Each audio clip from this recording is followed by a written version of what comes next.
अगर आप सिंगल हैं तो आप चाहते हैं कि आपकी कोई गर्लफ्रेंड हो और इसके लिए आप किसी नई लड़की को कांटेक्ट करते हैं और उसे अपनी गर्लफ्रेंड बनाने की कोशिश करते हैं। कितनी बार ऐसा होता है कि लड़की आपकी गर्लफ्रेंड बन जाती है मगर बाद में वो आपको चीट करती है और किसी और लड़की के पास चली जाती है। तो आखिर जब लड़कियां लड़कों को चीट करती है तो क्या महसूस करती है? क्या उन्हें बुरा नहीं लगता?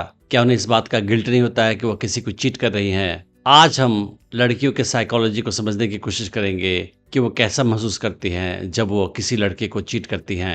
पर उसके पहले मैं आपको बताना चाहूँगा कि मैंने एक ऑनलाइन डेटिंग कोर्स लॉन्च किया है हिंदी में। उसका नाम है अट्रैक्शन मैग्नेट। इस कोर्स में मैंने सिखाया है स्टेप वाइज़ कि कैसे आप किसी नई लड़की को अप्रोच कर सकते हैं, उसे अपने प्रति आकर्षित कर सकते हैं और उसे अपनी गर्लफ्रेंड बना सकते हैं। मुझे ह्यूमन साइकोलॉजी और लड़कियों की साइकोलॉजी की स्टडी करने का 18 साल का एक्सपीरियंस है और मैंने जो भी सीखा है, जो भी प्रैक्टिस में यूज़ किया है, वो सारी जानकारी मैंने इस कोर्स में डाल रखा है। आप इस कोर्स को डिस्काउंटेड प्राइस पे खरीद सकते हैं। मैंने इस वीडियो के डिस्क्रिप्शन में उसका लिंक डाल रखा है। अगर आप कूपन कोड यूट्यूब यूज़ करेंगे तो आपको 20% एक्स्ट्रा डिस्काउंट मिलेगा लिमिटेड टाइम के लिए। तो आप समझने की कोशिश करते हैं कि लड़कियों को कैसा महसूस होता है जब वो लड़कों को चीट करती हैं। तो सबसे पहले ये समझने की आवश्यकता है कि औरतें जो होती है उनके लिए मर्द केवल सिक्योरिटी प्रोवाइड करने का एक जरिया होता है। एक औरत के लिए वो और उसकी संतान, होने वाली संतान या करंट संतान सबसे ज़्यादा इम्पोर्टेंट है और वो मर्द से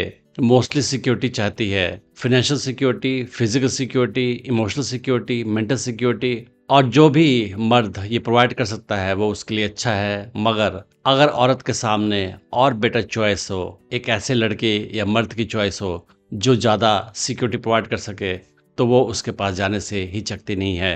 तो अगर आप किसी लड़की को अपने प्रति आकर्षित करते हैं, उसे अपनी गर्लफ्रेंड बनाते हैं, तो आप शुरू में काफ़ी एफर्ट लगाते हैं, उसे अट्रैक्ट करने की कोशिश करते हैं, उसे इम्प्रेस करने की कोशिश करते हैं, अपना स्ट्रॉन्ग फॉर्म दिखाते हैं उसे। आप दिखाते हैं कि आप कितने कॉन्फिडेंट हैं, आप कितने स्मार्ट हैं। और जब लड़की आपकी गर्लफ्रेंड बन जाती है उसके बाद आप निश्चिंत हो जाते हैं, उसके बाद आप कॉम्प्लेसेंट हो जाते हैं, आप एफर्ट करना बंद कर देते हैं। आप सोचते हैं कि आपकी जीत हो गई है, आप मैच जीत चुके हो, अब आपको कुछ भी करने की आवश्यकता नहीं है। और उसके बाद लड़की धीरे धीरे आपसे बोर हो जाती है क्योंकि उसे लगता है कि आप अब उतने स्ट्रांग नहीं रहे, उतने ज़्यादा स्मार्ट नहीं रहे, आप काफ़ी ढीले हो गए हैं, आपका बिहेवियर काफ़ी बोरिंग हो गया है और धीरे धीरे उसका इंटरेस्ट आप में कम हो जाता है। और फिर उससे कोई और लड़का मिलता है जो उससे अपने प्रति आकर्षित करने की कोशिश करता है, जो शो करता है कि वो ज़्यादा सिक्योरिटी प्रोवाइड कर सकता है, वो ज़्यादा कॉन्फिडेंट है, ज़्यादा स्ट्रांग है, स्मार्ट है। तो उसके प्रति लड़की आकर्षित होना शुरू हो जाती है और फिर धीरे धीरे वो आपसे दूर हो जाती है और उसके पास चली जाती है।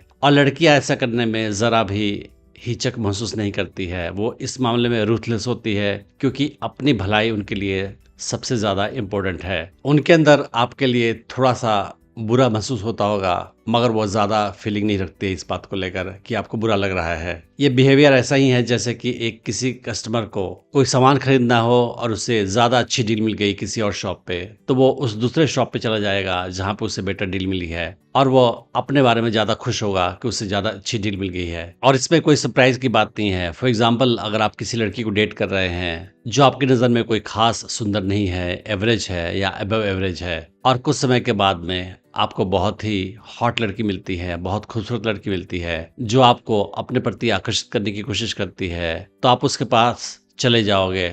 मेजॉरिटी ऑफ लड़के उसके पास चले जाएंगे बिना ये सोचे हुए कि इस करंट लड़की को कैसा महसूस होगा। तो चाहे वो लड़की हो चाहे वो लड़का हो, चीट करने का ऑप्शन दोनों को मिलता है तो दोनों चीट करते हैं और अपने करंट पार्टनर को छोड़कर किसी और के पास जाने में हिचक नहीं करते हैं। तो लड़कियां भी पूरी तरह से रूथलेस होते हैं इस मामले में और वो कभी भी आपको छोड़कर जा सकती है किसी बेटर लड़के के पास अगर उसे ऑप्शन मिले तो। इसीलिए बहुत आवश्यक है कि आप अपने बिहेवियर को हमेशा अट्रैक्टिव बनाए रखें, स्ट्रांग बने रहें और जिस बिहेवियर पैटर्न से आपने लड़की को अपने प्रति आकर्षित किया है उस बिहेवियर पैटर्न को बनाए रखें। आप कभी मत सोचें कि अब लड़की को आपने पा लिया है वो हमेशा आपके प्रति आकर्षित रहेगी। अगर आपका बिहेवियर अट्रैक्टिव रहेगा तभी तक वो आपके प्रति आकर्षित रहेगी। जब आपका बिहेवियर बोरिंग हो जाएगा, डल हो जाएगा, उस हाल में लड़की का आकर्षण आपके प्रति घटता जाएगा और वो नए ऑप्शन तलाश करना शुरू कर देगी, कॉन्शियसली या सबकॉन्शियसली। मैंने डेटिंग टिप्स की सीरीज में और भी वीडियोस बनाए हैं, आप उन्हें भी चेक कर सकते हैं। मैं उम्मीद करता हूँ कि इस वीडियो से आपने बहुत कुछ सीखा होगा। Thanks for watching the video.